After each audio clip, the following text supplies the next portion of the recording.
itu orang. Ya, pengantar ini singkat para sahabat. Mantep TV sudah standby. Di like, di subscribe, di share sebanyak mungkin untuk supaya mencegah sahabat-sahabat kita di luar sana tidak terpengaruh terhadap pemurtadan. Hakiman atas dunia ini, sekarang juga penguasa dunia ini, yaitu iblis. Sudah bilang di dalam Matius 28. Matius 28 itu, kepadaku telah diberi kuasa di dunia. Siapa penguasa dunia? Menurut Yesus penguasa dunia itu siapa? Matius 28 ayat yang 19 sampai 20, Bang. Iya, saya tahu. Di situ dia mengaku, kepadaku telah diberi kuasa baik di langit maupun di bumi. Penguasa bumi siapa? Menurut Yesus. Kan Tuhan itu lebih di atas daripada iblis. Tuhan Nah, enggak, bukan itu yang kutanya, bukan itu yang kutanya. Sekarang penguasa bumi menurut Yesus itu siapa? Iblis. Terus penguasa dunia yang akan dilemparkan keluar itu penguasa siapa? Sorry. Yang keluar kemudian itu yang dilemparkan keluar itu penguasa dunia kan? Sekarang juga penguasa dunia akan dilemparkan keluar. Siapa itu penguasa dunia menurut Yesus? Iya, iblis. Nah, siapa yang keluar dari kubur mengaku penguasa dunia? Enggak gitulah konsepnya. Loh, kok enggak gitu? Kenapa Anda bantah dalil? Kenapa Anda membantah dalil? Kenapa? Yesus lo yang mengatakan, sekarang juga dunia sedang dihakimi. Sekarang juga penguasa dunia ini akan dilemparkan keluar. Penguasa dunia dilemparkan keluar. Di mana penguasa dunia ini tadinya sebelum keluar? Di kubur. Mana dalilnya? Yesaya 14, 12 sampai nomor 15. Iblis dimasukkan ke dalam kubur di dunia orang mati. Nah, Yesus mengatakan, saatmu sudah tiba, yaitu kuasa kegelapan. Ketika Yesus hendak ditangkap, di Lukas 22, nomor 52-53, sangkamu aku ini penyamun, sampai kamu datang membawa pedang dan pentungan. Padahal setiap saat kamu menemukan aku, kamu bersama dengan aku, kamu melihat aku mengajar di dalam bait suci. Tapi kau tidak menangkap aku kok. Tetapi saatmu sudah tiba dan kuasa kegelapan sudah tiba. Kuasa kegelapan itu adalah berawal dari penangkapan, upaya penangkapan. Upaya penangkapan terhadap Yesus itulah kuasa kegelapan dimulai. Makanya dikatakan, sekarang berlangsung penghakiman atas dunia ini. Sekarang juga penguasa dunia ini akan dilemparkan keluar. Sebenarnya ya, kalau kita jujur ya belajar Bible, kata akan itu tidak ada. Tidak ada kata akan itu dalam bahasa original teksnya. Di situ ada ekballo. Ekballo itu artinya keluar. Keluar atau dilemparkan atau diusir atau dikeluarkan. Hanya ditambahi kata akan. Padahal arti sebenarnya adalah sekarang berlangsung penghakiman atas dunia. Sekarang juga penguasa dunia ini dilemparkan, dikeluarkan. Bukan akan itu penambahan. Ekballo itu artinya sekarang ini, sekarang bukan akan, tapi saat ini. Ekballo dalam bahasa Yunani. Jadi yang keluar mengaku penguasa dunia itu siapa, kata Yesus? Sekarang juga iblis itu, penguasa dunia itu akan dilemparkan keluar. Jadi kata Yesus, penguasa dunia adalah iblis dilemparkan keluar. Nah, ada yang keluar dari dunia orang mati pada hari ketiga mengatakan, kepadaku telah diberi kuasa baik di langit maupun di dunia, di bumi. Itu siapa menurut Yesus? Menurut Yesus aja, jangan menurut Bang Suma. Menurut Yesus penguasa dunia yang dilemparkan itu siapa? Jujur, jangan sombong terhadap kebenaran. Jangan sekali-kali sombong. Kalau mau selamat, pelajari Bible dengan akal. Jangan bantah isi Bible. Kata Yesus, sekarang penguasa dunia yaitu iblis akan dilemparkan. Bukan akan sih, sekarang penguasa dunia dilemparkan keluar. Penguasa dunia. Ada yang keluar dari perut bumi mengaku, kepadaku telah diberi kuasa. Ini penguasa enggak ini yang keluar? Penguasa apa nih? Penguasa bumi. Menurut Yesus, penguasa bumi yang dilemparkan keluar itu siapa? Menurut Yesus, jangan menurut saya. Silakan, ada yang berani jawab?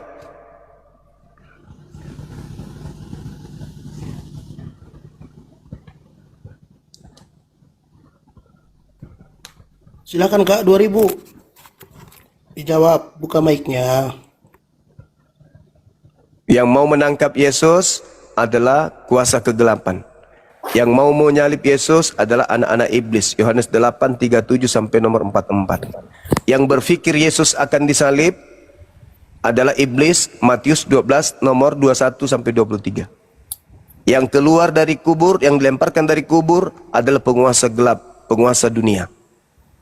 Yang minta tanda dan diberikan tanda bangkit hari ketiga adalah angkatan jahat. Kurang apa lagi? Penyesat itu datang memakai namaku dan dia akan menyesatkan banyak orang. Orang banyak memakai nama Yesus Kristus itu siapa lagi? Kenapa ragu? Itu Bible. Kalau Al-Quran saya final. Al-Quran saya jelas mengatakan, aku Tuhan, karena mereka ingkar, mereka selalu membantah firmanku, maka aku jadikan setan sebagai Tuhannya. Inna ja'alna syayatin awliya lilladzina la yu'minun. Aku jadikan iblis. Nah, Tuhan menjadikan iblis menjadi Tuhan orang-orang yang jahat. Roma 14 nomor 9, untuk itulah Yesus dibangkitkan untuk menjadi Tuhan. Bagi siapa? Kisah Para Rasul 2 nomor 36.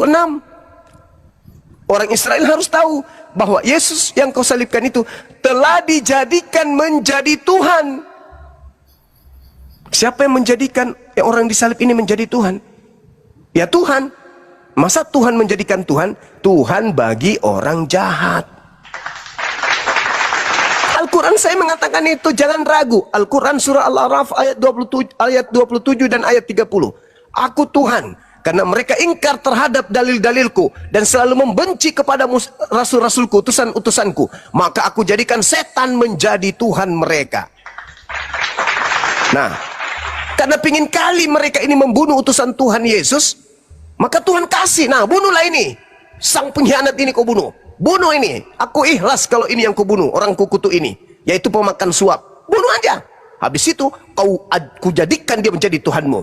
Selamat. Makanya Yesus ketika datang pada hari penghakiman, kalian datang merungut-rungut, Yesus, bantu kami dong, Yesus. Dulu kan kami bernubuat, bermujizat pakai namamu, bahkan mengusir setan pakai namamu juga, bantu dong. Apa kata Yesus? Hah, enak aja, aku nggak mengenal kalian. Kalian semua adalah pembuat kejahatan. Pergi, penyahlah daripadaku, aku tidak mengenal kalian. Kenapa? Karena kalian percaya kepada penguasa dunia yang keluar dari kubur. Kan Yesus sudah pesan ke muridnya, waspadalah kepada penyesat yang datang kepadamu dengan memakai namaku dan berkata, akulah dia. Jangan kamu percaya. Saatnya sudah dekat. Jangan kau mengikuti dia. Jelas kok.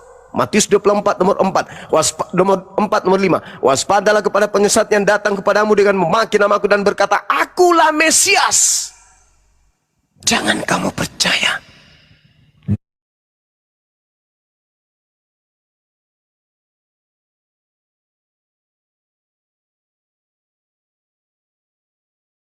Ragu apa lagi? Ragu apa lagi yang kamu ragukan? Apa lagi? Sekarang terakhir dari saya nih. Kalau ada Kristen yang kuat materi Bible, silakan naik. Jawab pertanyaan saya. Menurut Yesus, ketika dia berbicara dalam Yohanes 12 nomor 30, katanya gini. Sebab penguasa dunia sekarang berlangsung penghakiman atas dunia ini. Sekarang juga penguasa dunia ini dilemparkan keluar. Penguasa dunia ini dikeluarkan. Penguasa dunia ini kemudian diusir, dikeluarkan. Pertanyaan saya, yang keluar dari kubur mengaku sebagai penguasa dunia, menurut Yesus itu siapa? Kalau saudara Kristen mengatakan itu Yesus, tolong tunjukkan kepada saya di mana Yesus sebelum adanya makhluk yang keluar dari kubur ini mengaku, kepadaku telah diberi kuasa langit dan bumi. Di mana Yesus pernah mengaku begitu? Enggak pernah. Tapi Yesus pernah memang ditawarkan. Di mana Yesus pernah ditawarkan? Di Lukas 4, Matius 4. Iblis datang mencoba Yesus. Yesus, ya paman, jika engkau menuhankan aku, segala kuasa langit dan bumi akan aku berikan kepadamu. Sebab aku iblis, berkuasa memberikan kepada siapapun yang aku kehendaki. Nah, pertanyaannya, ketika iblis menawarkan kuasa surga, langit dan bumi, apakah Yesus terima? Apakah Yesus terima kuasa dari iblis, yaitu kuasa langit dan bumi? Yesus terima atau tidak? Tidak. Lalu siapa yang mengaku kepada aku telah diberi kuasa? Itu Yesus atau bukan? Bukan. Bukan. Gampang kan? Sederhana kan? Halilintar. Kalian aja yang keras kepala. Kalian yang keras kepala. Bible kok, Yesus kok yang mengatakan itu. Tinggal lembutkan hati kalian aja ya. Yesus tidak pernah menerima kuasa langit dan bumi, nggak pernah. Yesus menolaknya. Iblis menawarkan, Yesus menolak. Nggak mau. Kalau Yesus menolak, nggak mau menerima kuasa langit dan bumi, lalu siapa yang menerima kuasa langit dan bumi itu? Yesus kagak. Ini siapa ini? Siapa ini yang keluar dari kubur ini? Iblis. Pengganti Yesus yang di dalamnya dirasuki iblis. Di mana itu tertulis? Lukas 22 nomor 3. Ada nggak berani taruhan di sini? Pernah nggak iblis yang masuk ke Yudas itu keluar? Tunjukkan ke saya. Di mana dalilnya? Dan iblis yang merasuki Yudas itu permisi pamit untuk ngopi dulu sebentar. Ada nggak? Pernah nggak iblis itu keluar dari Yudas? Pernah nggak? Masuk, keluarnya kapan? Bisa nggak iblis masuk ke dalam tubuh manusia? Bisa. Mana buktinya? Kisah Para Rasul 5. Markus 5. Ada orang yang kerasukan setan. Setannya sampai ngamuk-ngamuk, dirantai, putus rantainya. Begitu melihat Yesus, langsung sujud menyembah Yesus. Di mana lagi? Di Kisah Para Rasul 16 sampai 18. Ada orang kerasukan setan. Berarti setan bisa merasuki orang sehingga orang itu berkata sesuai kehendak setan. Jadi kata kitab saudara, sebab ada tertulis, terkutuklah orang yang mati digantung di tiang salib. Di mana tertulis? Ulangan 21 nomor 22 23. Apa firman Tuhan di situ? Apabila engkau menghukum orang yang melakukan dosa yang sepadan dengan hukuman mati, jangan kau biarkan mayatnya semalaman di tiang salib. Sebab orang yang dikutuk oleh Elohim, jangan sampai dia menajiskan tanah yang diwariskan Tuhan kepadamu. Nah, berarti yang disalib ini adalah orang yang dikutuk. Siapa yang dikutuk oleh Elohim? Yesus atau Yudas yang adalah iblis? Yudas dong. Yesus tidak pernah dikutuk. Apa halnya Yesus dikutuk Elohim? Yesus orang suci. Dia terkemuka. Orang yang diberkati. Akulah jalan, akulah kebenaran, akulah. Bagaimana dia memberikan hidup kalau dia dikutuk? Jadi yang dikutuk itu, Ulangan 27 nomor 25. Terkutuklah orang yang menerima suap untuk menyerahkan orang benar agar dibunuh. Itu siapa? Siapa yang menerima suap untuk menyerahkan orang benar untuk dibunuh? Siapa? Yudas. Itu yang mati di atas tiang salib terkutuk nggak? Terkutuk. Siapa yang terkutuk? Siapa yang terkutuk? Yudas. Siapa yang menerima kuasa dari setan? Yudas. Udah selesai. Gampang, sederhana. Iblis merasuki Yudas. Berarti yang menerima kuasa dari iblis siapa? Yudas yang mati di atas tiang salib dan dirasuki. Udah selesai. Aman itu. Saatnya sekarang saudara-saudaraku ini taat. Berpikir menggunakan akal sehat. Apa yang saya kasih ketika Anda menerima Islam? Neraka? Tidak. Tadi Bunda Mila ditanya, apa yang kau kejar? Ya jannah. Begitu Anda masuk Islam, Anda menjadi pewaris surga Firdaus. Dalil Al-Quran surah Al-Mu'minun ayat 9 ayat 10. Begitu Anda masuk ke Kristen, apa yang menjadi warisan Anda? Ada yang ingat materi tadi? Neraka. Nggak perlu saya ulang. Di mana Yesus mengatakan bahwa orang Kristen itu neraka? Nggak perlu saya ulang. Baca aja Matius 5 nomor 19. Barang siapa yang meniadakan hukum Taurat, meskipun yang paling terkecil. Apa itu Torah yang paling terkecil? Cuci tangan. Makan tanpa cuci tangan. Bagaimana dengan makan babi? Bagaimana dengan tidak bersunat? Bagaimana dengan ibadah minggu? Bagaimana dengan menyembah kepada manusia? Apakah itu tidak melanggar Torah? Melanggar pasti. Nah, kata Yesus dalam Matius 5:19, barang siapa yang meniadakan hukum Taurat meskipun yang paling terkecil, lalu mengajarkan kepada anak-anaknya, kepada orang lain, maka dia akan menempati tempat terhina di dalam kerajaan langit alias neraka. Jelas toh jaminannya? Bahwa Kristen ini akan menempati tempat terhina. Jelas toh? Kata siapa? Kata Yesus, bukan kata saya. Kenapa, Bang Suma? Itu masih ambigu. Tidak ambigu. Saya buktikan kalau Kristen itu dijanjikan neraka berdasarkan Matius 5. Mari kita bedah sedikit aja. Di mana tertulis itu, Bang? Nih. Buka Google sekarang, teman-teman. Buka Google-nya sekarang. Buka mata Anda, lihat di Galatia 2. Galatia 2. Tujukan mata Anda ke data nomor 16-nya. Baca pelan-pelan. Kamu tahu bahwa tidak ada seorang pun yang dibenarkan oleh karena melakukan hukum Taurat, tetapi hanya oleh karena iman kepada Kristus Yesus. Sebab itu kami pun telah percaya kepada Yesus Kristus, supaya kami dibenarkan oleh karena iman dalam Kristus, dan bukan oleh karena melakukan hukum Taurat. Sebab, perhatikan, tidak ada seorang pun yang dibenarkan oleh karena melakukan hukum Taurat. Na'udzubillah tsumma na'udzubillah. Ini ajaran apa ini? Kira-kira ini ajaran Tuhan? Ini ajaran Tuhan atau ajaran setan ini? Setan. Tidak ada katanya. Tidak ada orang yang diselamatkan, tidak ada seorang pun yang dibenarkan karena melakukan hukum Taurat. Sedangkan Tuhan mengatakan dalam Ulangan 27 nomor 26, terkutuklah orang yang tidak melakukan hukum Taurat dengan perbuatan. Dia balik. Padahal Yesusnya mengatakan, orang yang tidak menghilangkan hukum Taurat, Matius 5 nomor 19, yang tidak menghilangkan hukum Taurat meskipun yang paling terkecil, dan mengajarkan kepada orang lain untuk tidak menghilangkan, maka dia akan menempati tempat tertinggi di dalam kerajaan Tuhan. Bertentangan kali.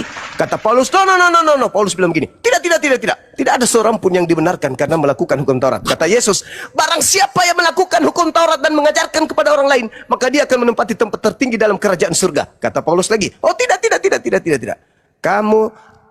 Kamu lepas dari Kristus, Galatia 5 nomor 4, kamu lepas dari Kristus jika kamu mengharapkan kebenaran dari Torah. Kasih karunia tidak ada padamu, kasih karunia lepas daripadamu. Kalau kau masih mengharapkan kebenaran dari hukum Taurat, Yesus Kristus tidak akan berguna bagimu. Wow. Kenapa bisa kayak begini? Yesusnya mengatakan Matius 5:19, barang siapa yang tidak menghilangkan setitik pun dari hukum Taurat, meskipun yang paling terkecil, dan mengajarkan kepada orang lain hukum Taurat itu, maka dia akan menempati tempat tertinggi dalam kerajaan langit. Ayo. Tapi begitu ada keluar makhluk dari kubur yang penguasa dunia, dia bisikkan nabinya Paulus, nabiku Paulus, siapakah engkau Tuhan? Akulah Yesus yang kau aniaya. Bertanya sendiri, dijawab sendiri. Nah, setelah itu apa kata Paulus? Subhanallah, benda mila. Apa kata Paulus setelah itu? Aku menerima Injil bukan dari manusia. Bukan manusia yang mengajarkan aku Injil. Lalu siapa? Siapa, bre? Wih, seram kali kau. Kau menerima Injil bukan dari manusia, lalu dari mana? Dari Yesus Kristus. Alamak. Yesus 33 tahun itu manusia. Tiba-tiba ada Yesus bukan manusia. Yesus berkata, waspadalah kepada penyesat yang datang kepadamu memakai namaku dan berkata, akulah Kristus. Alamak, aku menerima Injil bukan dari manusia, tapi dari pernyataan Yesus Kristus. Sejak kapan Maria melahirkan hantu? Maria melahirkan manusia, coy. Malah yang duduk di sebelah kanan Tuhan itu juga manusia. Malah Yesus ditanya, "Guru." "Ya, Paman." "Apa tanda kedatanganmu?" Lebay kali kau, bah. "Iya, aku mau tahu, Guru. Biar aku nggak dicobai, disesatkan. Apa tanda kedatanganmu?" Apa kata Yesus? "Tanda kedatanganku." Dengarkan baik-baik. "Tanda kedatanganku akan nampak anak manusia di tengah langit." Apa kata Paulus?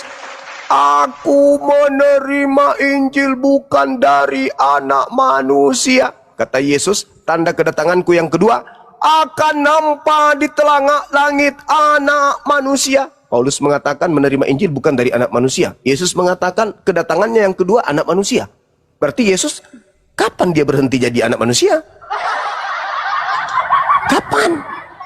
Di mana itu Yesus pensiun jadi manusia? Di mana? Di mana Yesus pensiun jadi manusia? Hah? Sejak kapan? Sementara dalil dalam kitab saudara, penyesat itu adalah dia yang pergi ke seluruh dunia yang tidak mengaku Yesus Kristus datang sebagai manusia. Itulah Dajjal, itulah Antikristus, itulah penyesatnya. Jangan lama-lama kali kau. Gantian dulu. Siapa yang pergi ke seluruh dunia mengajarkan Yesus Kristus itu bukan manusia tapi Tuhan? Siapa? Siapa? Anak manusia itu mengarah pada siapa itu, Juma? Anak manusia itu mengarah kepada Yesus, mengarah kepada Bang Suma, mengarah kepada Yudas, mengarah kepada kita semua anak keturunan Adam. Tergantung konteks. Tergantung kebutuhanmu untuk menyesatkan. Tergantung konteks. Tergantung konteks. Tergantung konteks. Sekarang kau jujur sama aku. Sekarang kau jujur. Dengarkan, kau jujur. Banyak yang nyimak kita. Anak manusia tadi kan mengarah pada Yesus kan? Tergantung konteks. Bodoh orang ini memang. Yesus yang ditanya, apa tanda kedatanganmu? Yesus yang ditanya, apa tanda kedatanganmu? Coba baca. Yesus sedang duduk di Bukit Zaitun. Lalu kemudian murid-muridnya datang. Kita lihat si penipu ini. Nah, Matius 24. Lalu muridnya bertanya, "Guru, ya Paman, apa tanda kedatanganmu?" Yang ditanya di situ siapa? Yesus. Nah, Yesus. Kan tergantung konteks. Ditanya, apa tanda kedatanganmu? Engkau akan melihat anak manusia di awan-awan. Manusia, anak manusia. Siapa anak manusia di situ? Siapa anak manusia di situ? Mengarah pada Yesus. Tergantung konteks. Tergantung konteks. Kebutuhanmu. Nanti ada ayat lain yang mengatakan anak manusia, kau bilang iblis. Jelas dong. Jelas tergantung konteks, ku bilang. Tergantung konteks untuk menipu. Tergantung konteks. Kau Yesus mau minta konteks di mana? Kau mau minta konteks di mana? Konteks apa? Ketika merujuk kepada Yudas, kau minta konteks yang mana? Sukamu mengatur-atur ayat Alkitab ini. Sekarang saya mengatakan anak manusia itu tergantung konteks. Mari saya buktikan. Yang keluar dari kubur itu anak manusia, bukan Yesus. Boleh? Boleh saya buktikan? Sesuai kebutuhanmu untuk menipu umat ini semuanya. Saya katakan saya sesuai konteks. Turunkan saya dulu, pelanggaran lagi saya. Izin ku turunkan Bang Zuma. Donki, gini Donki, sabar Donki. Ketika kamu bertanya, dijawab Bang Zuma diem. Itu dia udah kerasukan untuk makanya marah-marah. Yesus. Nanti ada ayat ketunjukkan anak manusia, katanya pada iblis. Suka-suka si Juma ini aja. Sebentar, tunggu dulu ya, nggak usah ngomong kayak gitu. Nanti kan kasar-kasar. Oke, Jaga lanjut, Bang Zuma. adabmu, jaga adab ya, jangan kasar-kasar ya. Jangan Jaga suka-suka adab. sejuma ini. Nanti aku tunjuk ayat Tergantung anak manusia konteks. kata bukan. Jangan kau nangis. Sekarang kau tunjukkan saya anak manusia Oke. yang bukan Yesus tapi kau paksakan Yesus karena kau ingin menyesatkan. Silakan. Sekarang Tunjukkan. aku tunjuk kau. Silakan. Markus 9 ayat 31. Oke, baik. Kita baca ya. Markus Baca. 9. Oke, baik. Ingat ya. Ketika saya mengatakan konteks, maka kau harus melihat konteks. Jangan kau lihat sesuai dengan nafsumu. Jangan Yesus, anak manusia itu mengarah pada Yesus. Tunggu. Bacakan. Tunggu. Yesus, sebab dia sedang mengajar murid-muridnya. Dia berkata kepada mereka, anak manusia akan diserahkan ke dalam tangan manusia. Dan mereka akan membunuh dia. Oke? Menurut kau ini Yesus? Teruskan sampai bangkit pada hari ketiga. Dan, potong ayatnya. 3 hari sesudah ia dibunuh, ia akan bangkit. Ini menurutmu Yesus? Betul. Boleh enggak Itu ada Oke, teman-teman, saya bacakan dalilnya sekali lagi teman-teman ya. Saya katakan tergantung konteks. Saya Baca. dengarkan ya. Oke. Sebab kebutuhanmu untuk menipu. Dengar dulu, sabar dulu. Kau yang menipu, bukan saya. Sebab Yesus sedang mengajar murid-muridnya. Dia berkata kepada mereka muridnya, anak manusia akan diserahkan ke dalam tangan manusia. Dan mereka manusia akan membunuh dia. Oke, kita buktikan kalau ini bukan Yesus ya. Boleh? Di sini tidak menyebut nama Yesus kan, kita buktikan. Kau baca Yohanes anak manusia 10. itu mengarah pada Yesus semuanya itu. Tidak, tergantung konteks. Jangan kau menyesatkan kau. Jangan kau menyesatkan, anak tikus. Jangan kau menyesatkan. Kebutuhanmu untuk menipu umat ini supaya Kamu mau ini. kamu yang sesuai kebutuhanmu karena kau ingin Yesus yang keluar dari kubur itu jadi Tuhan. Ini kubuktikan samamu. Kau duduk cantik, Jadi siapa? Kau duduk cantik di situ, kau duduk cantik di sana, ya, duduk cantik. Dengarkan, saya buktikan kalau itu bukan Yesus. Yesus berkata begini. Di dalam Yohanes 10 nomor 17, nomor 18. Apa kata Yesus? Dengarkan teman-teman, anak-anak saya yang di bawah dengarkan. Penipu. Bapak mengasihi aku. Dengar. Bapak mengasihi aku oleh karena aku memberikan nyawaku untuk menerimanya kembali. Tidak seorang pun, coba. Tidak seorang pun mengambilnya daripadaku. Melainkan aku memberikannya menurut kehendakku sendiri. Aku berkuasa memberikannya dan berkuasa mengambilnya kembali. Inilah tugas yang kuterima dari Bapakku. Tidak seorang pun yang mengambil daripadaku. Oke? Tidak seorang pun. Artinya apa? Ada nggak orang yang bisa membunuh Yesus? Kutanya dulu kau. Tidak ada. Tidak ada. Berarti dan mereka akan membunuh dia. Siapa ini yang dibunuh? Yesus sudah memberitahukan penderitaannya dan akan dibunuh.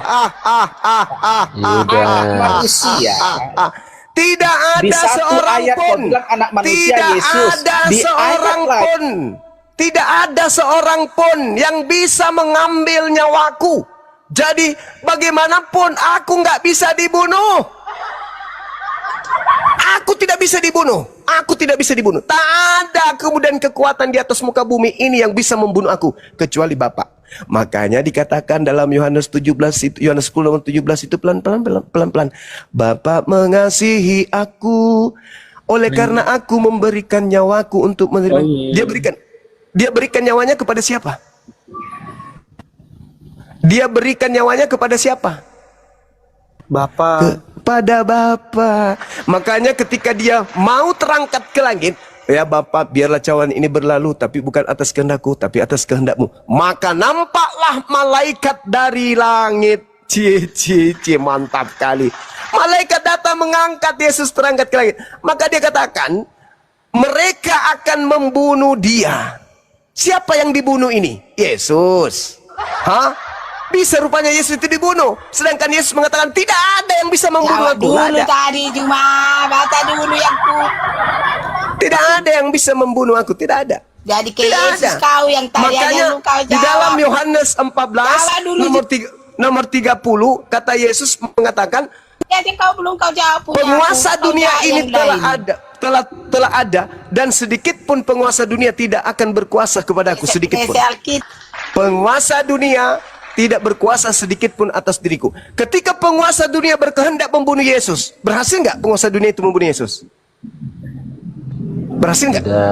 Tidak. Makanya Yesus berkata di dalam Markus 9 itu, apa kata Yesus? Anak manusia akan diserahkan ke dalam tangan manusia dan mereka akan membunuh dia. Andai saja Yesus yang akan dibunuh, maka dia akan berkata begini. Sebab dia sedang mengajar murid-muridnya, dia berkata kepada mereka, anak manusia akan diserahkan ke dalam tangan manusia dan mereka akan membunuh aku dan 3 hari sesudah itu aku akan bangkit. Dia. Apa ucapan yang tepat untuk Yesus, untuk Yudas? Dia atau aku?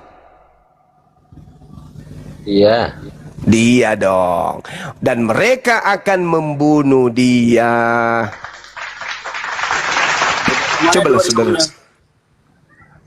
Cobalah saudara-saudaraku ya, lembutkan hati kalian. Saya baca data. Saya mempertahankan argumentasi saya sampai mati. Ya, jangan kau takut. Saya tidak setengah-setengah belajar Bible. Saya tidak setengah-setengah belajar ini. Tidak seperti kalian. Kalian seorang yang sudah diiming-imingi, udah dikasih mimpi-mimpi duluan, sehingga tak perlu kalian belajar. Kami Islam enggak. Kami manusia yang belajar. Karena Al-Quran wahyu pertama turun perintah belajar. Iqra, belajar. Iqra itu perintah apa? Iqra itu perintah belajar. Belajar, belajar. Belajarlah dengan nama Tuhanmu yang menciptakan. Belajar. Iqra itu perintah belajar. Maka ketika ada Bible turun dari Belanda ke Indonesia diterjemahkan, Bang Suma hadir, ini Bible saya belajar 18 tahun. Tidak main-main saya. 18 tahun saya mengkaji Bible ini. Maka jangan heran kalau seorang pakar dibilang dirinya S1, S2, S3 dan seterusnya tentang Bible, hadapkan dengan saya. Kita uji yang mana yang lebih layak berbicara tentang isi Bible, mana yang hanya imani saja, yang hanya untuk tujuannya untuk menyesatkan saja. Kita mau kembali kepada dapur original teks, ayo kita uji. Meskipun saya nggak mahir, tapi saya bisa, ayo kita kembali ke original teks pelan-pelan. Perintahnya Iqra, baca. Lalu apa tujuan saya? Menyelamatkan kalian, bukan menggiring kalian ke neraka, enggak.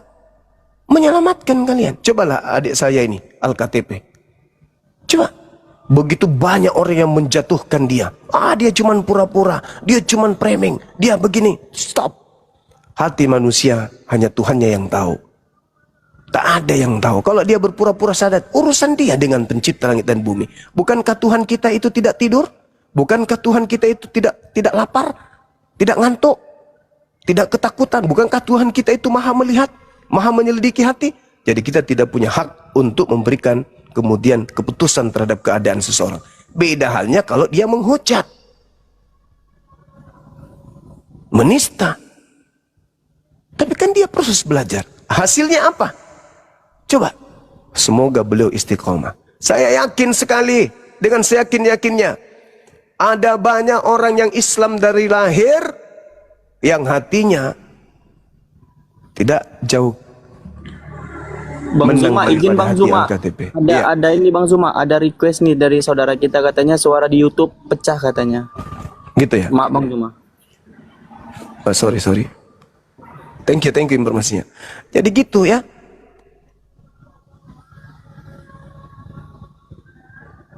Terima kasih, Dek. Oke, lanjut. Jadi seperti itu adanya teman-teman sekalian, bahwasanya kita di sini menyampaikan kebenaran. Kalau tidak suka, ya bantah pakai ilmu. Dibantah pakai ilmu. Jangan asal menolak saja, tapi ternyata Anda sendiri tidak mampu membuktikan kebenaran yang Anda punya. Gitu.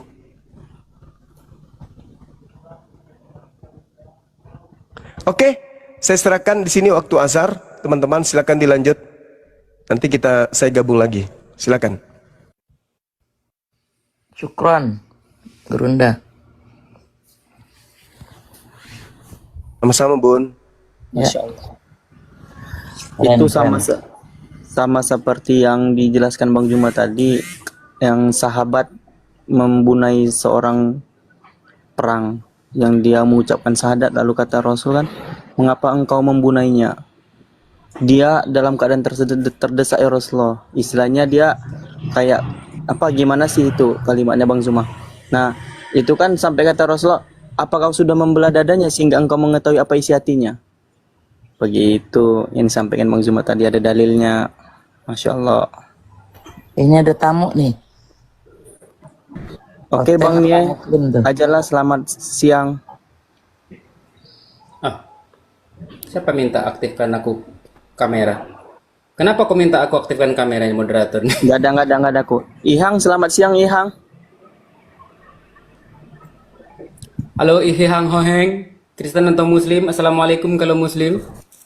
Yang nggak jawab turunin langsung itu. Bang Zuma di YouTube nggak ada suara katanya Bang Zuma. Maaf Bang Zuma kalau mau monitor. Iya dek, sedang saya perbaiki dulu. Oke, sorry. Oke lanjut Jai. Aku lagi minum nih. Oh ya. Bunda Mila mungkin mau bernarasi, boleh Bunda Mira? Apa soal apaan nih? Saya udah jam 12 malam nih. Ya Allah. Dengar cuma sayup-sayup ini. Makanya kalau udah sama Gurunda tuh udah ngantuk-ngantuk pun tahanin. Ya Allah, dan saya dan Bang Al-KTP ini adalah salah satu orang yang mendengar debat lintas agama dari Gurunda kita, dari Bang Zuma, yang akhirnya memperoleh hidup yang kekal. Karena hidup yang kekal itu bukan di dunia. Hidup yang kekal itu adalah hidup setelah kematian. Hidup di dunia ini hanya sementara, kawan-kawan. Gunakan akal dan pikiran kita supaya kita itu bisa kembali kepada Sang Kholik, kembali kepada fitrahnya manusia, itu menjadi benar-benar ya selayaknya manusia, gitu ya. Jangan. Bang J ini mu'alaf juga ya? Alhamdulillah Bunda. Ya. Al-KTP. Kalau Sal enggak kan? Sal Muslim kan? Sal mu'alaf Bunda, tapi Sal itu jauh lebih dulu daripada Al-KTP dan Jai. Jai dulu, Sal dulu, Jai baru Bang Al-KTP gitu. Iya, oh gitu. Keren. Yang penting istiqomah. Jadi perkuat gini, saya kasih tahu sedikit. Bagus mu'alaf gitu ya. Maksudnya, tapi keimanan kita harus tetap diperkuat gitu loh. Banyak-banyak belajar tentang Islamnya, jangan cuma ngomal-ngomal. Sepakat Bunda. Bener Bang ya? Ya kan? Umpamanya yang dari mulai yang gampang-gampang, nggak ada kata terlambat sebelum kita mengembuskan nafas terakhir. Dari mulai wudhu dulu, perbaiki. Itu kalau saya panduan yang begitu tuh Ustadz Adi Hidayat tuh. Jadi kita punya guru-guru yang memang bidangnya masing-masing. Soal hati, soal tauhid, soal fikih. Nah, itu sering-sering itu selain membaca sendiri. Betul. Jangan nanti sibuk ngomal, sholat tinggal. Nah, itu kan nggak bener kayak gitu. Jadi kayak munafik gitu kan? Iya. Betul Bunda. Jadi kalau saya keras, maafin aja. Maksudnya tujuannya kan baik. Karena memang Islam itu berat Bunda. Berat itu karena balasannya surga. Disiplin itu. Disiplin dan berat Bunda. Kadang karena contohnya gini, kan, contohnya ketika saya itu orang Islam ya. dari Mesir. Ya gantian. Ya. Nah, contoh kita belajar sesuatu itu kan nggak mungkin kalau belajar karate itu cuman liatin doang langsung bisa jadi sabut hitam, kan enggak, butuh pengalaman sampai dia luka, mungkin sampai dia ini itu. Nah begitu juga ketika kita di Islam ini aturannya ada, kita yang masuk, kita yang ikut aturannya, bukan kita yang mengatur.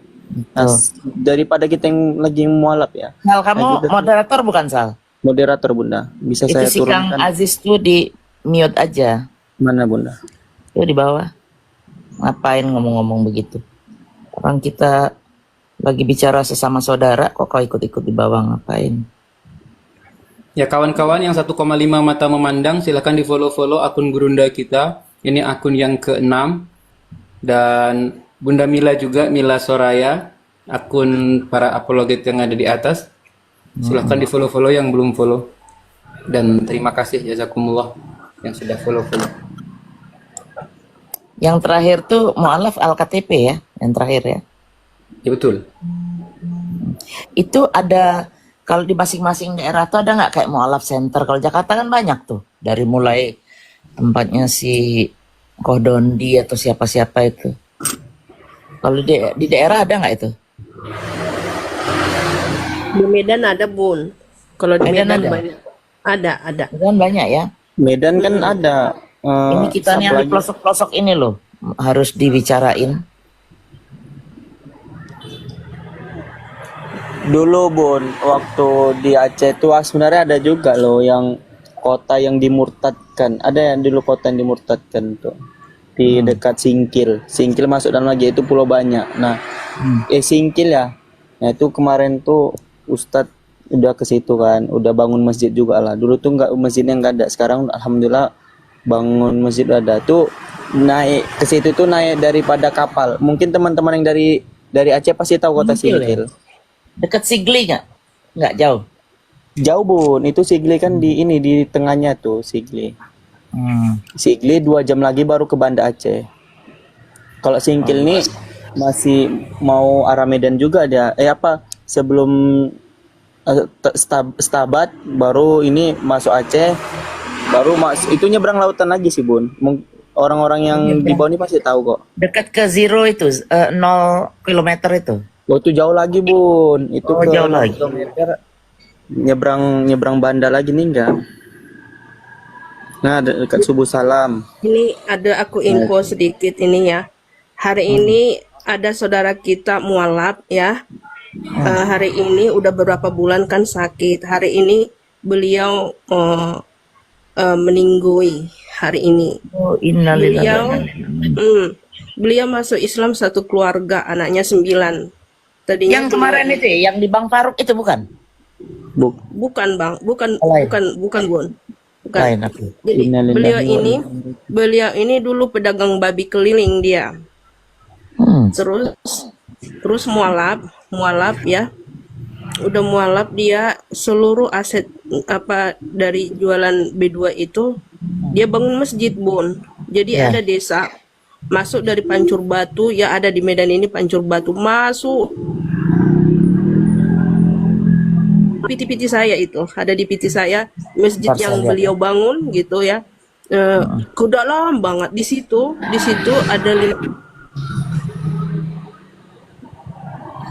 yang udah Islam 15 kakak itu semua mualaf Bun, mualaf itu. Tapi hari daerah itu ini ya, khusus beliau daerah situ ya? meninggoy. Ya Allah. Iya, khusus daerah situ itu Mudah jannah ya. semua daerah mualaf gitu loh. Jadi kalau kita di sana datang ke sana, karena kami udah pernah ke sana ya. Di sana itu emang ini banget mereka untuk Islam itu gitu. Gitu ya. Innalillahi wa inna ilaihi raji'un. Dan 9 anaknya itu semua 9 anaknya Muslim masuk Islam. Sampai ada satu anak perempuannya sekolah di pesantren. Udah sekolah di pesantren bagus-bagus gitu ya. Tahu-tahu pulang dia ke rumah itu entah dapat dari mana gitu, pacaran dia sama apa sintua lah ya, sintua gitu. Nah, masuk Kristen dia, nikah masuk Kristen gitu. Nah, udah itu disitulah bapaknya ini mulai goyang, kesehatannya mulai goyang dia. Tapi si anaknya ini kemarin mudah-mudahan saya sama suami mau mualaf kok Bu, katanya gitu ya. Tapi ini belum pernah ketemu. Harusnya kemarin Lebaran Haji itu, habis Lebaran Haji balik lagi ke Islam udah gitu ya kan. Ya. Tapi belum ada waktunya mungkin ya kan, kami belum kesana belum pernah ketemu gitu. Jauh dari situ. Ada kalau dari saya jauh, masuk ke dalam banget itu kita kalau dari Pancur Batu masuk lagi ke dalam. Di situ benar-benar tempat jihad yang luar biasa, serius. Itu luar biasa banget di sana. Pancur Batu tuh masuk Medan mana itu? Dekat-dekat mana itu? Dekat-dekat Brastagi. Masih ya arah Brastagi Bun. Arah Brastagi. Arah ke Brastagi. Iya. Jadi kalau kita dari Medan sebelum Masuk masuk mobil ke itu atau arah harus naik motor? Masuk mobil kali ya. Masuk ke itunya, ke rumahnya, alhamdulillah bisa masuk mobil, cuma naik gunung turun gunung melewati sungai. Tempatnya indah banget, Bun. Iya, Kayak iya. masuk ke dalam situ, kayak kita masuk ke dunia apa ya, ke dunia awan kayak gitu loh, Bun. Oh, keren ya. Jadi keren banget tempatnya gitu loh. Kebetulan kami pernah pergi ke sana itu masih dari Medan sini, masih jam-jam Serem nggak tapi? Serem nggak? serem. Ya karena ini Bun, taulah kan Nggak aman kalau ya? Nggak aman ya? Tapi kalau aman-amannya aman sih Bun. Cuma Iya, iya. seramnya di sana itu banyak masih ilmu-ilmu apa? Oh, yang Ilmu-ilmu. gaib-gaib gitu. Masih banyak. Allah. Gunung Sinabung lewat Jamin Ginting, iya lewat. Iya. Semua Tapi beliau itu keren banget. Banyak juga mengislamkan saudara-saudara yang Kristen itu, termasuk yang 15 kakak di desa itu gitu loh. Kemarin target kita mau itu desa Mualaf gitu. Mau desa Mualaf, mudah-mudahan nanti kita ini lagi lah ke sana. Iya, iya, iya. Allah kan sudah berfirman juga kan, alladzina idza asabatsu musibah qalu inna lillahi wa inna ilaihi raji'un. Nah, kalimat inna lillahi wa inna ilaihi raji'un itu bukan terkhusus hanya untuk orang yang meninggal saja mengalami keluarganya. Nah, tapi orang-orang yang mendapatkan musibah dalam kecelakaan, kebakaran dan hal yang merugikan orang tersebut. Nah, itu kita katakan ketika dengar saudara kita mengalami musibah, kita ucapkan innalillahi wa inna ilaihi raji'un. Sesungguhnya kami adalah milik Allah dan sesungguhnya hanya kepada Allah kami kembali, begitu. Jadi ketika ada saudara kita Emang musibah, sakit beliau. nah, gitu. Bayangin 3 bulan dia Bun, 3 bulan mualaf itu Bun, beliau bangun masjid itu. Masjidnya itu senilai 360 juta ada. 360 juta ada nilai masjidnya itu Bun. Jadi dalam 6 bulan, kerennya lagi Bun, dalam 6 bulan itu masjid selesai. Itu loh. Itu entah dari mana datang gitu. Karena kemarin itu orang itu karena masuk Islam itu kan orang itu kan sekeluarga, berarti 11 orang sekaligus orang itu gitu loh. Terus dia niat banget, ada uang dari hasil dari apanya itu, dari dulu kan dagang berdua gitu ya. Saya mau apakan ini semua gitu loh. Boleh nggak saya ada uang ini saya bangunkan untuk masjid. Bagaimana Allah aja nanti kalau umpamanya Allah bantu pembangunan masjid ini berjalan. Alhamdulillahnya jadi dalam 6 bulan jadi masjidnya. Oh gila, ini hebat bener ya. Iya. Anak-anaknya Bun masih 9 tahun Bun, itu hidupnya udah di masjid itu. Jadi anak-anaknya itu ngaji, yang mau makmurkan masjid itu anak-anaknya itu Bun. Yang azan di situ, yang baca-baca Quran di situ gitu Bun. Iya, iya. Cuma masalahnya sekarang anak masih kecil-kecil gitu. Yang ngawasinya itu siapa? Ada ibunya. Oh, ibunya udah kuat juga. Jangan nanti gara-gara Ibunya ibunya alhamdulillah saya lihat ini istiqomah dia iman Islamnya gitu. Cuma ya adalah sedikit itunya anak-anaknya itu mungkin ya. Itu dia. Tapi harus dirangkul sih, harus dirangkul banget sih Bun. Benar, Cuma benar. saya hari ini lagi kurang sehat, nggak bisa ke sana. Suaranya bindeng tuh. Terus ada Bang Kadapi, anaknya lagi dinicu. Ada bocor jantung, anaknya baru lahir, jadi gimana katanya gitu tadi. Kita mau ke sana gimana katanya gitu. Iya Bun, aku bindeng ini lagi flu berat dari kemarin. Makan minum jeruk nipis itu. Ya Bun. Makanya ya Allah, ini anak-anaknya kayak mana itu? Ada berapa anaknya? Anaknya 9, yang baru menikah baru 1. Itulah yang murtad itu. Dari situlah goyang kesehatan si bapak itu. Pasti udah tahu, oh, ini ujiannya pasti. Dimanapun itu ujian, Allah tidak akan menguji hambanya di luar kesanggupannya. Fa innamal yusra, setiap kesulitan namun ada kemudahan. Allah pasti menguji hambanya, itu pasti Allah tahu kamu nih mampu. La yukallifullahu nafsan illa wus'aha. Allah menguji hamba tuh pasti kita mampu. Begitu. Jadi usnuzon sama Allah, jangan bersuuzon sama usnuzon. Di balik kesulitan itu pasti ada kemudahan. Allah lebih tahu dari apa yang kita inginkan. Sekiranya kita tidak menyukai sesuatu itu, bisa jadi yang kita tidak suka itu bisa jadi yang paling kita sukai. Iya, insya Allah.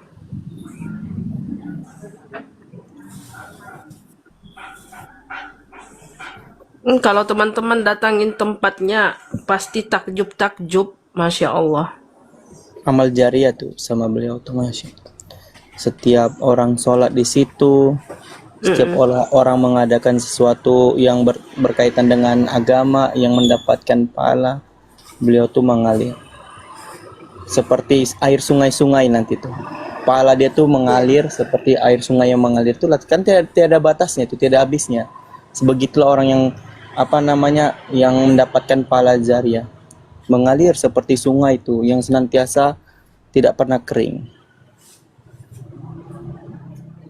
Itu makanya Allah bilang, innal ladina kafaru wa matu wa hum kuffar ulaika alaihim laknatullahi wal malaikati wan nasi ajma'in. Sesungguhnya orang-orang yang kufur dan mati dalam keadaan kafir, mereka itu mendapat laknat Allah, para malaikat dan manusia seluruhnya. Nama Gitu. Tengok tempatnya. Aladin itu, tengok nih, inilah nih salah satu yang nanti dibakar di api neraka ini. Nama tempatnya itu apa ya? Seribu Bintang namanya, Desa Seribu Bintang. Jadi kita masuk dari Pancur Batu, masuk kanan tuh sampai ke atas. Dari Pancur Batu, dari jalan besar itu masih kita 1 jaman.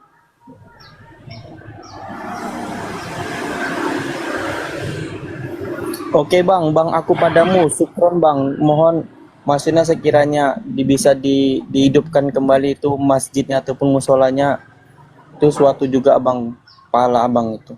Nah, apa kata Allah begini, Allah tuh tidak mengurangi pahala orang tersebut. Seperti orang berpuasa dan orang memberi makan orang yang berpuasa, tidak si memberi ini mendapatkan pahala yang berpuasa dan tidak mengurangi si yang berpuasa sedikit pun. Lihat Islam, nggak ada. Oh kamu nih diberi makan oleh ini, yang berpuasa dikasih makan sama yang memberi, kamu pahala kamu dikurangi. Enggak mengurangi sedikit pun pahala yang berpuasa. Begitu. Assalamualaikum warahmatullahi wabarakatuh. Teman-teman yang di atasnya udah pada beli buku Ustadz Wafi belum nih? Waalaikumsalam. Oh, di Oten ya?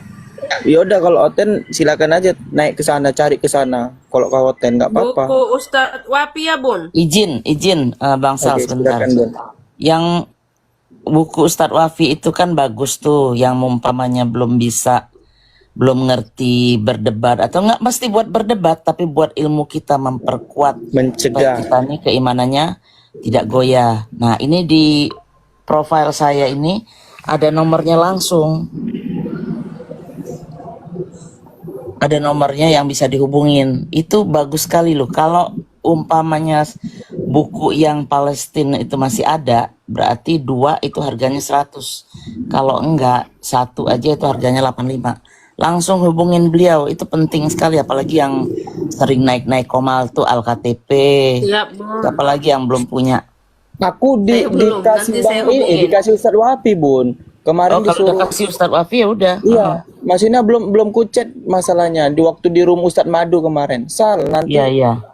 nanti inti saya ini ya, saya kasih. Tapi aku belum DM Mas ya. Iya. Ya nggak apa-apa, bagus itu. Karena itu. Jadi kalau yang di Jakarta hubunginya sama Ahimoto, minta. Yang di Ustadz Wafi kalau nggak salah tinggal 1 doang. Yang satunya udah habis. Kayaknya sih. Coba nanti dikonfirmasi aja. Itu ada nomornya langsung. Iwan Villa nih ada 1100. Coba hubungin Jadi kita ini harus membekali diri kita dengan ilmu. Nah, dari mana itu buku-buku? Ya dari guru-guru kita.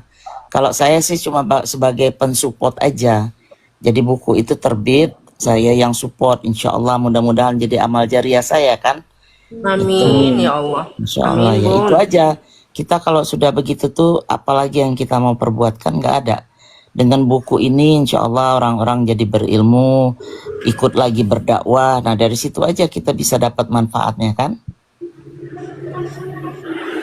Tuh. Amin. Jadi amal jariah, Bun. Jadi amal jariah insya Allah. Itu aja ya. Kenapa? Kenapa Kak Nadia? Bunda tanya tuh. Insya Allah jadi amal jariah, Ya, kata saya. nanti rencana kita juga mau ditranslate ke bahasa Inggris biar saya bisa ikut menebar sebat orang-orang di sini karena generasi muda. Kalau di Indonesia itu itulah susahnya, kebiasaan membaca itu agak kurang. Kalau di sini anak-anak umur-umur 20 ke atas itu rajin baca. Nah, kalau pakai bahasa Indonesia, umpamanya emak bapaknya orang Indonesia, umpamanya udah lama di sini. Anak-anak itu bisa ngomong sedikit-sedikit tapi membaca kurang. Nah, dengan diterjemah ke bahasa Inggris, insya Allah itu bisa itu. Nah, itu kita lagi rencanain tuh insya Allah kalau ini nanti. Yang di Indo udah mau habis itu. Nanti ada jilid kedua, 3, 4, 5 sampai 5 jilid tuh. Nah, kalau sudah selesai itu insya Allah bisalah jadi apologet cerdas yang baru, generasi baru. Amin ya Allah. Itu dia. Lanjut Awas Bunda. ria, mohon jangan dijaga sayang. Bukan ria. Bukan Kebaikan ria itu menular. Kebaikan itu Iya. menular. Kalau mau ria ya saya daftar aja semua yang kita bantu. Bun, ini Kan nggak sedikit begitu. ya, yang mungkin yang ku tahu ya, kan ini ada dari Oten ini framing ini tentang masalah kenapa di masjid itu ada bulan sabit. Nah, ini sebenarnya kisahnya tentang yas'alunaka anil ahilla kul hiya mawaqitu linasi wal hajj walaisal birru bi antatul buyut min duhur ha walakinnal birra minat taqwa wa tul buyut min abawah liha wattaqullaha la'alakum tuflihun. Nah, ini sebenarnya yang biar ini adik-adik Oten tahu ya. Ini mereka bertanya kan. Nah, Rasulullah mengatakan tentang bulan sabit, katakanlah itu adalah petunjuk waktu bagi manusia dan ibadah haji. Itu makanya itu dilambangkan mungkin dalam Islam, tapi tentang iman Islam itu tauhid, bukan bulan sabit. Tapi Untuk kita tidak mempermudah mengkultuskan, itu yang penting dikasih tahu. Kita tidak mengkultuskan itu sebagai lambang. Itu awalnya mulainya juga saya kemarin kebenaran saya untuk ini ya izin. untuk haji. Tapi sejarahnya Gitu. itu dari zaman siapa yang di Turki itu. Nah, awalnya itu lambang itu jadi lambang itu kan yang ditanya lambang yang di masjid kan, bulan sabit itu kan. Iya, Bukan? nah Oten itu dipikir kayak mereka kan lambang mereka kan salib. Nah, Jadi kita saya tuh- jelasin sedikit nih, kemarin kebenaran ada yang nanya. Mudah-mudahan kalau salah saya tolong dikoreksi. Itu sejarah keruntuhan Kristen. Lambang itu dipakai di Turki. Lambang Turki Ottoman, benar. Nah, itu lambang kemenangan Muslim. Jadi apa dipakai lambang untuk membedakan antara Kristen dan Islam? Kan Kristen udah kalah.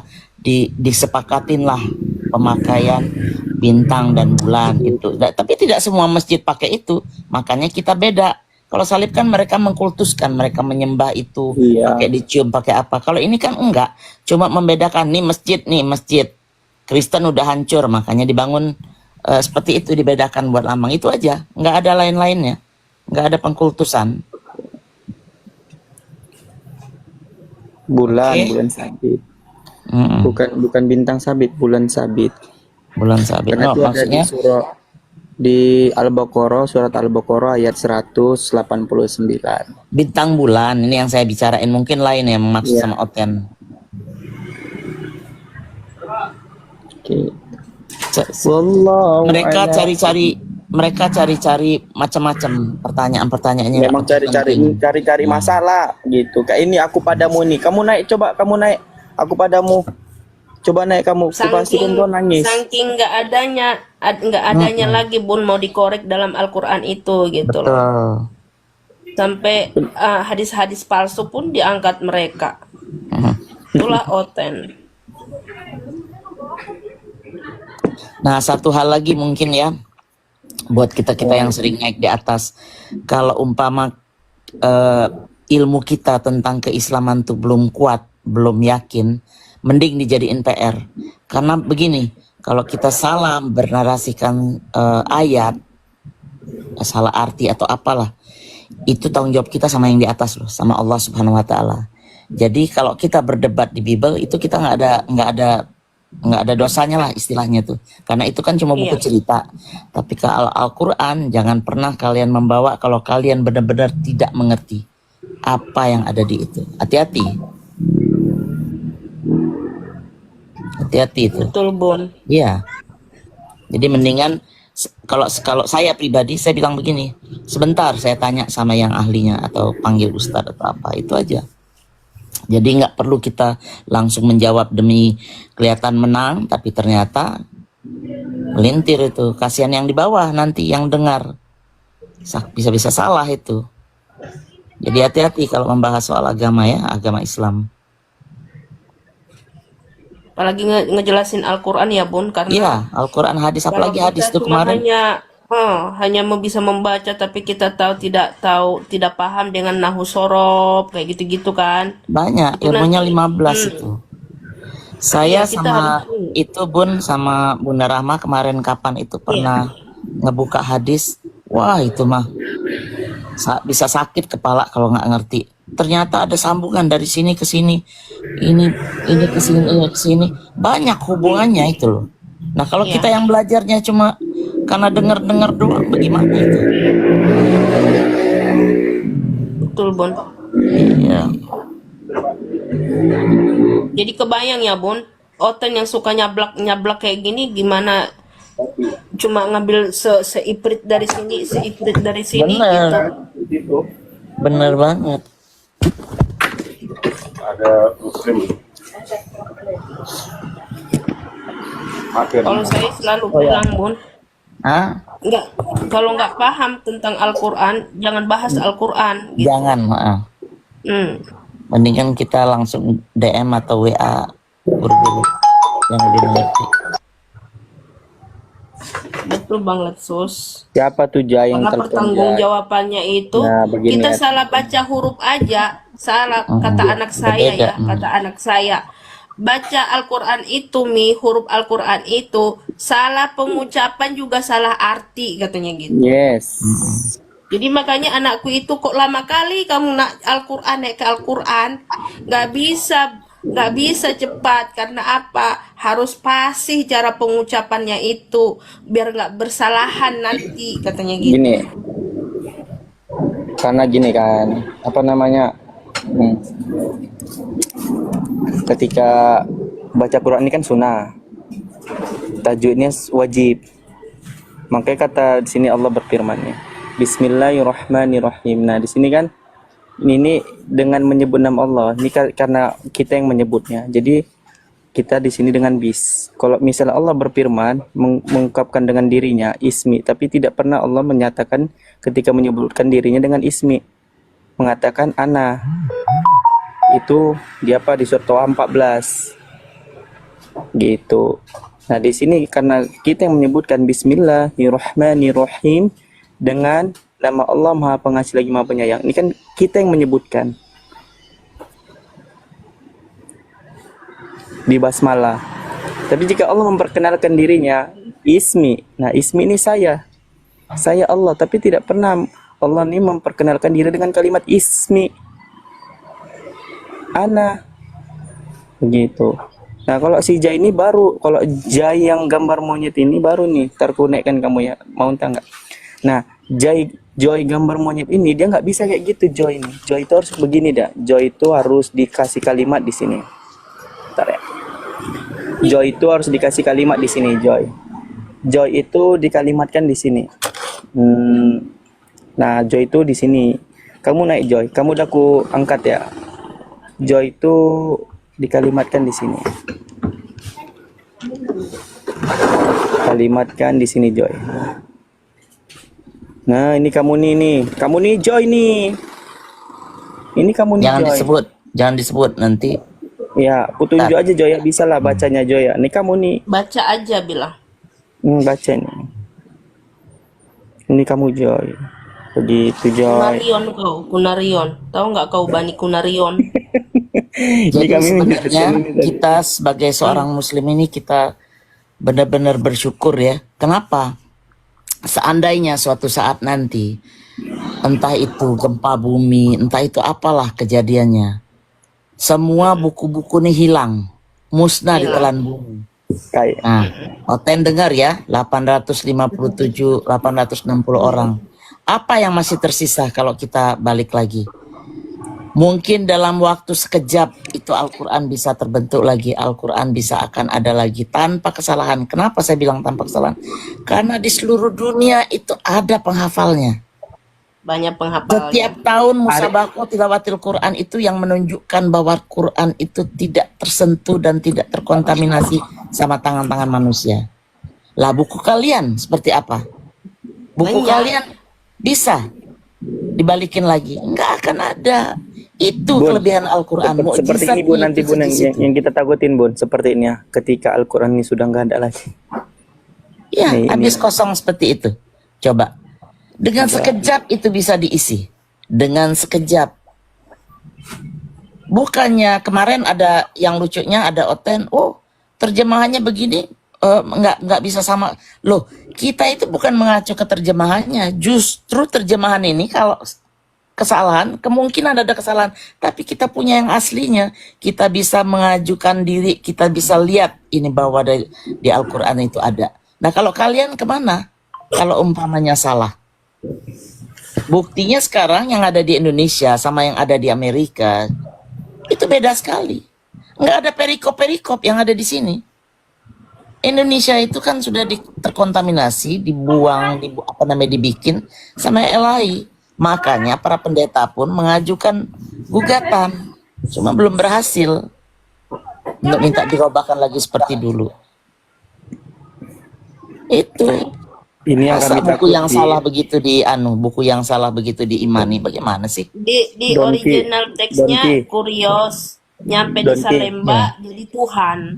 Ini Donki yang kami takutin ini Donki. Kalau udah kosong gini Donki, pasti tandanya kiamat. Oke, kita bahas di sini Donki, kita bahas di sini Donki ya. Coba kamu jelaskan ini. Aku minta samamu di Lukas 24 Donki. Di Lukas 24 nomor 46. Don King. Don King itu bukannya nama animal itu, Don King. Katanya kepada mereka. Deh, Bun. Coba. Donki. Dengar Donki. Donki. Dengar. Bentar Kak. Katanya kepada mereka, ada tertulis demikian, Mesias harus menderita dan bangkit di antara orang metong pada hari yang ketiga. Ini Mesias ini Tuhan atau tidak? Menurut keimananmu? Tuhan. Coba aku minta ini tertulis di mana? Tertulis di mana di perjanjian lama Tuhan harus menderita dan bangkit pada hari ketiga? Silakan.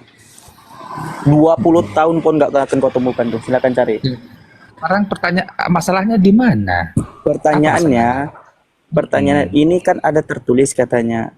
Ada tertulis demikian. Tuhan harus menderita dan bangkit di antara orang metong pada hari ketiga. Ini tertulis di mana nih? Tuhan ini harus menderita dan bangkit. Contoh, kasih analogi nih, aku kasih contoh. Sebentar, aku kasih contoh pertama. Nah, aku kasih contoh pertama itu seperti di ini aja. Di 1 Korintus. Oh, nih Galati 3 nih. Ini Galati 3:13. Aku kasih contoh dulu ya. Galati 3:13. Ini kan tertulis ada nih.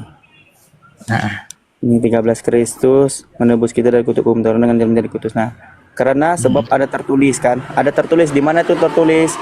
Di Ulangan 21. Ini tertulis nih. Tertulis Ulangan 21, 22, 23 nih. Apabila seseorang berbuat dosa dengan sepanjang gantung pada sebuah tiang. Ini kan. Nah, satu lagi contoh. Ini contoh Yohanes 8. Yohanes 8, 17, 18. Aku kasih contoh nih, dua kasih contoh nih. Dalam kitab Taurat ada tertulis nih, tengok nih, ada tertulis bahwa kesaksian dua orang adalah sah. Aku yang bersaksi tentang diriku sendiri dan juga Bapa yang mengutus aku bersaksi tentang aku. Itu terus di mana kalau nggak salah, di Ulangan ya, Ulangan 17 kalau nggak salah. Ulangan 17. Nah, Ulangan 17 ini sampai 6 nih. Nah, atas keterangan dua orang atau tiga orang saksi. Ini barusan ya. Harusnya yang di atas tadi dihukum metong, orang yang dihukum metong. Atas keterangan satu orang aja nggak benar nih. Ada keterangan kan di perjanjian lama. Nah, yang ku pertanyakan di Lukas 24 tadi. Lukas 24 tadi. Ini Tuhan, di mana ada Tuhan di perjanjian lama metong nih? Kayaknya kamu udah paham dong. Nah, katanya kepada mereka ada tertulis demikian, Tuhan harus menderita dan bangkit di antara orang metong pada hari ketiga. Ini tertulis di mana Tuhan? Silakan. Sebentar. Jadi memang secara eksplisit tidak ada itu Mesias dikatakan di perjanjian lama. Bentar. Dijawab belum monitor ya. Dijawab, bukan dikarang loh, dijawab. Sebentar. Ya, silakan. Apa cepat apa? Di Yesaya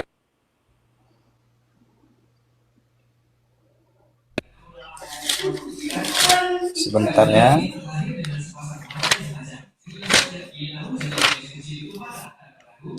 Oke. Yesaya 53 ayat 9. Yesaya ini kitab nubuatan. Yesaya 53. Buka ya. 53 nomor berapa? Ayat 9. Oke. Apa isinya? Dari mulai ayat 8 sampai ayat 9 ya. Oke, silakan.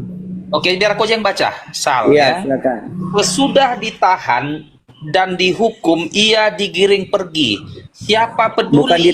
Bukan ditahan, penahanan. Jangan diubah-ubah, nanti kamu Amsal 30 nomor 6, pendusta disebut. Sebentar. Jangan dulu kau bantah aku, Sal. Bukankah Ya, ini kau salah kitabku? baca. Kau salah baca, bukan ditahan, penahanan. Sesudah dikasih tahu. ditahan dan dihukum. Lihat TB, terjemahan baru. Loh, oh ini salah berarti. Ini salah. Jangan kurangin, jangan lebihkan. Itu cara membaca Bibel. Gini Bang Sal. Jadi begini Don King, sebelum mulai. Sebentar, kenapa apologet ini selalu motong? Tetapi ketika dipotong, kau bilang, jangan aku dulu ngomong, selesaikan dulu. Mengapalah kalian pengecut semua? Sebelum berdebat, baca Matius 5:37. Sebentar dulu. Jika tidak katakan tidak ya. Jujur ya. Biarkanlah aku selesaikan narasiku. Iya, silakan. Mengapa pengecut kalian semua apologet ini? Kau diperbaiki loh, karena membaca Bibel itu nggak boleh kayak Diamlah kau kau itu. Nadia, tenanglah kau, biarkan aku selesaikan bacaan Alkitabku. Diamlah kau, biar ku bacakan. Yesaya 53 ayat 8 tentang nubuatan ya, nubuatan kematian Mesias dan hukuman. Sesudah ditahan dan dihukum, ia digiring pergi. Siapa yang peduli akan apa yang terjadi padanya? Sesungguhnya ia terputus dari negeri orang-orang hidup. Dan karena pemberontakan umatku ia kena tulah. Orang menempatkan kuburnya di antara orang-orang fasik dan makamnya di antara orang kaya. Ini nubuatan kematian Kristus. Loh, kamu nggak ada ini. Kamu gimana sih? Lari-lari kamu tuh nggak boleh loh. Yang benar lah bacanya. Nggak boleh. Don Kini nggak boleh loh. Kamu ngarang lagi. Lihatlah betapa pengecutnya apologet ini. Lihatlah betapa pengecutnya. Loh, gitu kau bacanya ngarang itu. Lihatlah apologet ini. Inilah kualitas loh. Kau ngarang. Di mana ini ada Mesias? Kamu di live YouTube loh. Menang mute. Kamu di live YouTube loh. Pengecutlah engkau semuanya. Pengecut.